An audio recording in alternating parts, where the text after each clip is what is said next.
in the Lucid Universe. By A.U. Wamosianic. For more information, visit wamosianic.com. The links are in the description. Chapter 4. Attempts for Lucid Dreaming. Life just keeps throwing surprises at us, doesn't it? The past few weeks have been a whirlwind, and it's been so bizarre that it feels like I might be losing my mind. So many coincidences. I took a sigh of relief when such events stopped. I was certain that it was over, but turns out, I was completely wrong. For several days, I didn't experience any lucid dreams, and nothing out of the ordinary happened until that fateful night when I saw Swami in the hospital and learned that he had been in a coma for quite some time. This revelation sparked a myriad of questions within me, reigniting my desire to return to the lucid universe. However, lucid dreaming isn't a skill I can control, it unfolds on its own terms. I had only experienced 2 lucid dreams before, the first time being guided by Swami and the second with the help of the tea from Mickey. But now neither Swami was there nor was any magical tea to carry me to that strange place. Having no means of going there and getting answers to my questions, all I could do was wait. As I found all the doors to the lucid universe shut, I wished Swami had chosen someone else for the help, because no matter how much I tried, I could not go back there, nor could I ignore the thought that he needed my help. I wished I could have brought more tea bags from the lucid universe here. But one cannot simply bring any substance from that world to the real world. I had nothing that could take me there. Suddenly I recalled something I had read long back in a magazine, the use of psychoactive substances. Even though it was a long time ago, I could recall a few details from that old memory that I thought had faded. It was the magazine that had introduced me to lucid dreaming. I read about hacks, including the use of psychoactive substances like galantamine, alpha-GPC, and huperzine A. I didn't have those tea bags, but I could procure these substances, if they of course, did not require a prescription. Other hacks mentioned were reality testing, keeping a dream journal, and mnemonic induction of lucid dreams or mild. While attempting those hacks didn't seem dangerous, they did require a substantial investment of time, and I did not know if I could wait that long. If Swami was in some trouble, which I sensed to be likely, delay could have made it worse. The only alternative route to the world of lucid dreams was through Swami's intervention, yet it appeared he was unable to aid me. Despite my diminishing optimism, I persisted in my pursuit, exploring every avenue to enhance my chances of experiencing lucid dreaming. In my quest to achieve mnemonic-induced lucid dreaming, I established a routine of setting an alarm for 5 hours after going to bed. This timing coincides with the period when the prefrontal cortex is most active during sleep. It is said that around 5 to 6 hours into sleep, our prefrontal cortex, responsible for complex thinking, becomes significantly active. When someone awakens and then goes back to sleep after being awake for a short period, typically 20 to 60 minutes, the prefrontal cortex remains active while the rest of the brain remains in a sleep state. This heightened activity in the prefrontal cortex facilitates an awareness of the dreaming state, allowing individuals to influence the course of their dreams. Additionally, it is important to verbally affirm, "And next time when I dream, I will remember that I am dreaming," a practice I also employed. Another practice I adopted was maintaining a dream journal. Upon waking up every morning, I remained still for a while and tried to recall my dreams and identify recurring dream signs. Through this method, one enhances their ability to perceive events in their dreams. The next time they enter a dream, noticing these things helps them recognize the dream state. To differentiate between reality and dreams, I cultivated the practice of internal questioning: is this real or a dream? I'd then delve into additional inquiries, such as when I arrived at a certain place and why I came. As for the use of psychoactive substances, I ultimately abandoned the idea. Being on antidepressants already, I hesitated due to concerns about potential interactions and adverse effects. Additionally, I was unsure if these substances required a prescription, and I couldn't exactly ask a doctor for them as it might sound irrational. Despite my continuous exploration of various methods of lucid dreaming, I hadn't yet managed to enter the realm of lucid dreams. Nonetheless, I persisted because I felt an inner conviction that the universe was guiding me, and that I had a role to fulfill. It's also ingrained in my nature to assist others in any way possible. People often cautioned me that this inclination might lead to trouble, but for some reason, I've always been willing to take that risk, trusting and aiding others, not seeking appreciation but to satisfy the conviction that would otherwise accuse me of selfishness if I didn't act. Well, you might assume that lucid dreaming consumed all my attention, but that wasn't the case. I remained grounded in the real world, diligently fulfilling my daily responsibilities. I was steadfast in caring for my friend Ashish, who was steadily recovering. Each day, without fail, I visited him at the hospital, witnessing the encouraging signs of his progress. Milap, too, was a frequent visitor, and we often spent extended periods chatting together in the hospital. During these daily visits, Not only did I offer support to Ashish, but I also took the opportunity to check in on Swami's family. Despite having limited information about Swami, gathered from our encounter in the Lucid universe and his televised interview, I felt compelled to offer my support. Day after day, I questioned about Swami's health, always receiving the unchanged answer: he still lingered in a coma.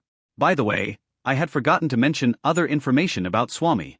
You might remember when I encountered him in a dream, he had mentioned that his name was Swami, and I asked what his full name was. He had said, "It's just Swami." I had said, "It's strange." To which he replied, "Many things are." I often wondered why Swami had been so enigmatic about his name. After some investigation, I discovered that his full name was Arunya Rajan Swami. His children lived in another city, so it was just him and his wife here. I remember the day of Ashish's accident. His son and granddaughter were also at the hospital. However, they returned home after a few days, leaving just his wife by his side. It appeared that his wife seldom left the hospital premises. Despite the ICU's restrictions on family visits, she remained stationed outside. Regardless of the time, whether I visited in the early morning before work, in the evening after work, or even late at night, she occupied the same spot, often engrossed in knitting a sweater, likely for her granddaughter, or immersed in a book. Her interactions with others were scarce, and this was a consistent observation during my visits. One Sunday morning, I was roused from my slumber by the insistent ringing of my phone. It was Milap. Hey, Sarthak. What's up for today? Milap asked, his tone cheery. Just the usual. I replied, still groggy from sleep. Visiting Ashish? He inquired. Yes, planning to head over. Why do you ask? I responded. My bike's acting up, and it'll be in the shop for a day. Any chance of a lift to the hospital? Of course I'll swing by. Great, see you soon. After fetching Milap, we arrived at the hospital to see Ashish. The door to his room was slightly ajar, so we entered quietly. Good morning, Ashish. We greeted him as we entered his room. The space was surprisingly cozy, unlike the usual sterile hospital rooms. Soft, ambient light filtered in through the partially drawn curtains, casting a gentle glow over the room. The television murmured softly in the background, and Ashish was asleep in an upright position, his back propped against the bed as if he had nodded off while watching TV. An unsolved Rubik's Cube sat on the bedside table next to the daily newspaper. Good morning. Sorry I dozed off while watching the news, he said, opening his eyes. He muted the television and continued, So what's up? Milap, how are things? Any luck with finding a good job? Same bro. I got a few offers, but the job descriptions didn't match, he said, sitting on the comfy sofa. I joined him, placing my helmet on the table and picking up the Rubik's Cube. Would you like some tea? He offered and we nodded. He dialed the canteen's number and ordered tea and some snacks. When are they discharging you? I asked, my hands fidgeting with the Rubik's Cube. They're not sure, but most likely after 3 days. I'm just praying they don't delay it further. I'm so bored of being here for so long. Thank goodness you guys are able to come here, otherwise it's so damn boring. Don't worry. It's just for a few more days, I said, then you'll be home and... I couldn't continue as I felt my phone ringing. Excuse me, I said, went outside, and answered the call. It was Mega. Hi Mega. Good morning. Good morning, Sarthak. Are you heading to the hospital to see Ashish today? Oops. I'm already here at the hospital. Oh, allrecht. I was planning to come too. I'll give you a call once I'm there. I should be arriving in about an hour. Sure, just let me know when you're here. Okay, Sarthak. Thanks. No problem. I hung up and rejoined Milap and Ashish in the room. Who was on the line? Ashish inquired, his eyes twinkling with curiosity. As the aroma of freshly brewed tea filled the room, I noticed the arrival of the much-awaited snacks. Milap graciously poured tea for each of us, passing me a cup with a warm smile. Just Mega. I replied nonchalantly, taking a sip of the steaming beverage. Ashish's playful grin widened. Mega. Looks like things are getting interesting. He teased, earning a chuckle from Milap. Come on Ashish, not this again. I pleaded, feeling my cheeks flush. Hey, I'm serious. She's a great match for you. You should consider dating her. Ashish persisted. I shrugged, attempting to divert the conversation. Maybe. Let's see. So, what was her call about? Ashish asked. She mentioned she's heading over to see you. I replied and picked up some snacks. All right. Ashish said with a smile, settling back into his pillows. After some more chit-chatting, I decided to inquire about Swami's health. Excusing myself, I made my way to meet his wife. As I reached the waiting area, I saw his wife was engaged in a phone call. When she disconnected, I approached her and greeted her. Good morning, Auntie. How are you? I said and sat on an empty chair beside her. Did you have breakfast? I asked. Yes, I did. You? Yes, Auntie G. How is your friend doing now? She inquired. Any idea when he'll be discharged? He is doing better. They are saying that he can be taken home after 3 days. That's good to hear, as she replied with a weary tone. Her voice held a hint of indifference, yet the fault wasn't entirely hers. It seemed that her repeated visits to the hospital had worn her down, and seeing Swami in the same condition only deepened this weariness. It appeared as though she was trying to distance herself from her emotions, as if she no longer wanted to feel anything at all. I wanted to inquire about Swami, but I had been asking the same question repeatedly for the past few days. Now I hesitated, fearing that my repetitive questioning might irritate her. Though I wished to ask about Swami's condition, the words seemed reluctant to leave my lips. Unsure of how to continue the conversation, I lingered in an awkward silence for a moment. Finally, Swami's wife broke the silence and asked, Son, may I ask you something? Yes, please tell me. I replied, ready to listen. She fixed her gaze on me and said, Son, the way you inquire about my husband, coming here daily, it doesn't seem like you know him just from watching his interview. Have you ever met him in person? I hesitated briefly before replying, no, I come to the hospital every day to see my friend. But I also find myself curious about Swami, wanting to know how he is. She nodded, then added, I sense there's more to it.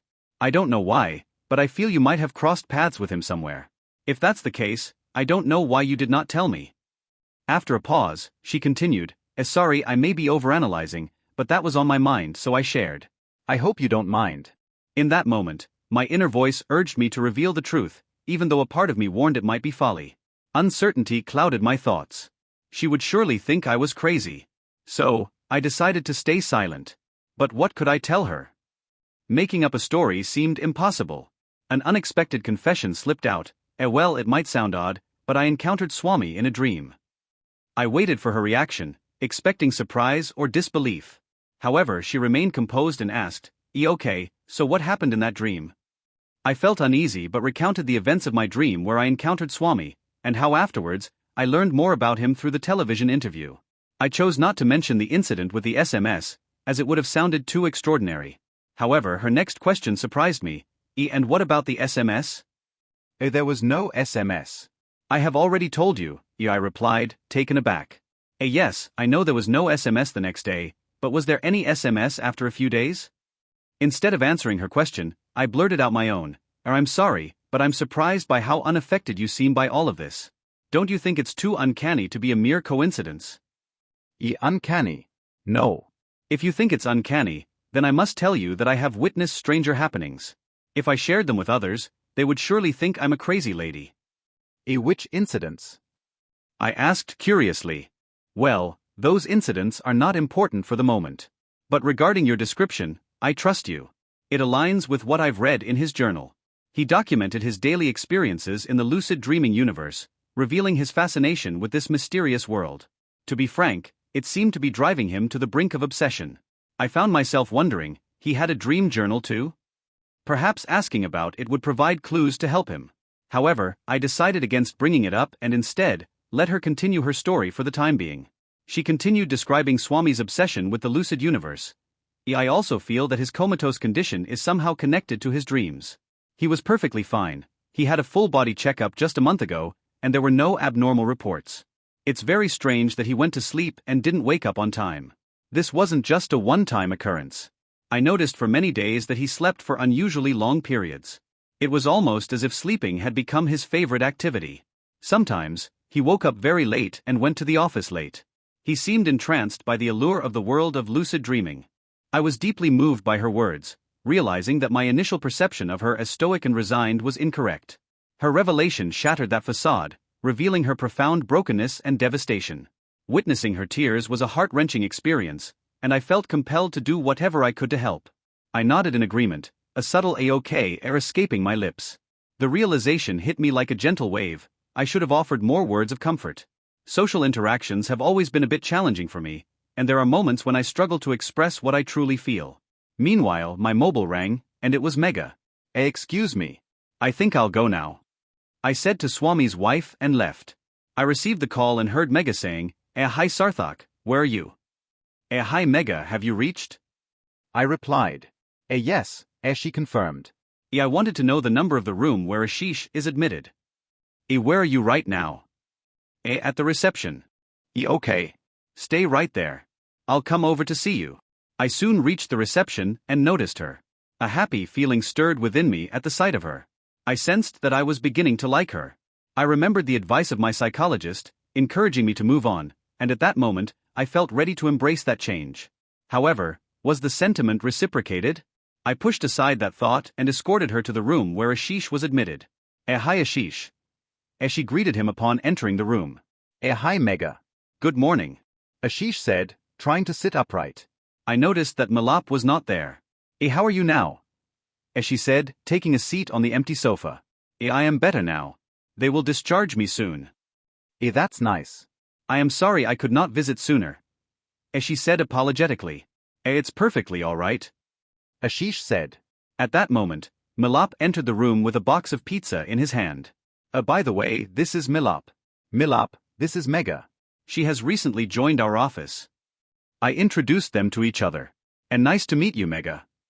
Milap said, took a seat on the other empty sofa, unboxed the pizza, and asked her, pizza? No, I am fine. I just had breakfast. She said with a gentle tone.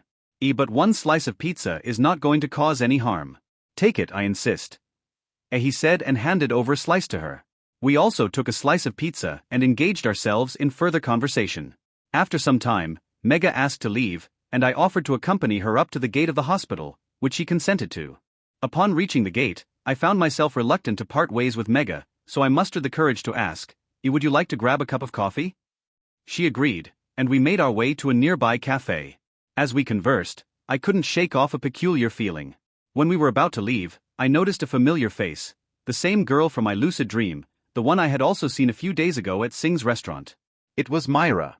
However, today I observed something I had missed before. In my dream, she had blonde hair, but that day I saw that her hair was black. Myra walked towards us, waving her hand in our direction.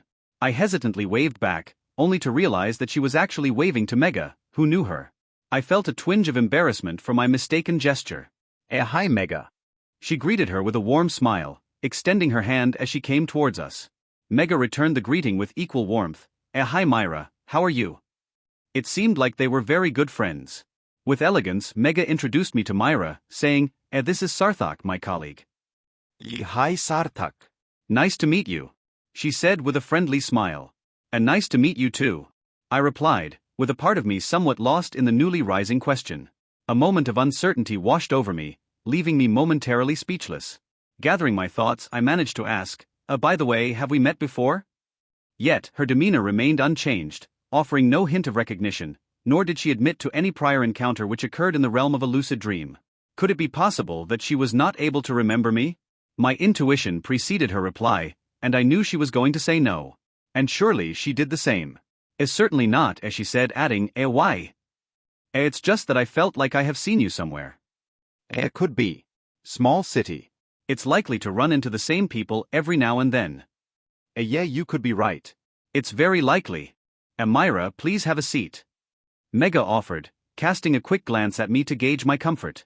Sensing her silent query, I nodded slightly, indicating I was fine to stay longer. There was an unspoken agreement to linger a few more minutes. We all settled into our seats. So, Myra, what would you like to have? Mega asked, initiating the conversation. I've already placed my order, thanks. My cab will be here soon, and I have to rush off urgently. I'll be eating in the cab. Myra explained. Oh, okay. Replied Mega, understanding her situation. Yeah, I had planned to dine here too, but I just received an urgent call. Do you guys hang out here often? Myra inquired, trying to make the most of the brief moment before she had to leave. No, we don't. Actually, a colleague of ours is admitted to a nearby hospital. We both had come to visit him, and it just occurred to us that we should grab a cup of coffee. So here we are. Mega clarified with a smile. That's great. Myra replied. They exchanged a few more words before Myra left as her cab arrived, leaving just the two of us outside the cafe. After waving goodbye to Myra, Mega turned to me with a warm smile. It was nice sitting here in the cafe with you, as she said. I feel like we should hang out more often. If I wasn't mistaken, I sensed that she had developed feelings that went beyond friendship. My heart began to beat faster, and I realized that the feelings were mutual. I was finally ready to move on. Nodding, I replied, yes, sure. We'll plan to go out whenever time allows. She smiled, put on her helmet, and said, see you at work. Have a good time. Then she left. For a brief moment, I stood amazed at the turn of events. Just a few days ago, I didn't know how to let go of the past, and now here I was, ready to embark on a new journey. I hoped my intuition wasn't mistaken. I hoped our feelings were mutual. After returning home, I found myself in the familiar routine of scrolling through Facebook videos. Suddenly, a thought struck me. I could try to find Myra on Facebook through Mega's friends list. Navigating to Mega's profile, I began scrolling through her friends, hoping to spot Myra's name. After a bit of searching, I finally found her profile. Hi Myra, this is Sarthak, a friend of Mega's. I hope you remember me. I messaged her. After a moment, her reply came. Hi Sarthak, how are you? I hope everything is well with you. I'm doing well, thank you. Can I ask you something? I inquired. Of course, go ahead. As she replied. I couldn't help but wonder, were you genuinely unable to recognize me, or was it a pretense? I vividly remembered our encounter from that lucid dream. I asked. Yes, Sarthak, I do remember you. However, I think it's best not to dwell on the world of lucid dreams. Besides, Mega was present, and discussing such matters would be awkward and somewhat unexplainable. Let's just ignore whatever occurred in that realm. My advice would be to do the same. As she advised. Sorry, I don't understand why discussing the lucid universe would be harmful. I asked.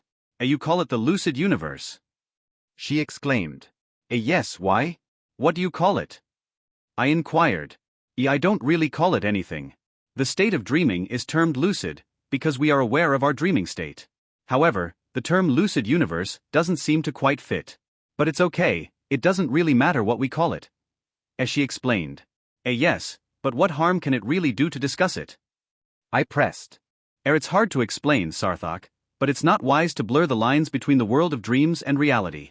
Doing so could lead to serious conditions like oneirophrenia or other psychological disorders. You never know when obsession might take hold and drive you to madness. Lucid dreaming is meant for enjoyment or for practicing some kind of skill, like driving or playing a musical instrument, nothing more. Don't delve too deeply into it. As she warned. Yes, I'm fully aware of the dangers of getting lost in a different world, and trust me, I'm not too curious about that. It's just that I need help with one thing. Can you assist me? Yes, tell me. Can you guide me on how to do lucid dreaming? I've been trying the journal method, mnemonic method, and other popular techniques I found online, but I haven't had any success. I explained. I don't mean to offend you, but your eagerness to have a lucid dream might indicate the beginning of an obsession with lucid dreaming. As she cautioned. Part of me wanted to tell her about Swami, but I replied after some thought, and no, I'm aware of my desires, and I'm sure I'm not being lured by lucid dreaming. I actually want to add extra hours to my day to learn a few things. I think I can practice my work during lucid dreaming. I don't know why, Sarthak, but I sense there's something else driving you to ask for this. You can count on me, just tell me what it is. She said. Something told me that she could be trusted, so I gave in and said, I have a friend who needs some help in the lucid universe. I don't know him in real life, but he needs some kind of help. I think you should not interfere in such things, it might be dangerous. You cannot trust people from the lucid universe whom you don't know in real life. I cannot even imagine what kind of help one might need in the lucid universe. As she cautioned. I understand, but I just can't explain much. Just tell me how to induce lucid dreaming. I requested. Sarthak, don't try. Things that are destined to be done will be done somehow. Don't push yourself too much. Again, I am saying don't try. I am sorry, but I can't help you with this. As she advised. Disappointed, I refrained from pressing her further, sensing her reluctance to assist. Our conversation came to an end, leaving me with a sense of disappointment. But she seemed so right.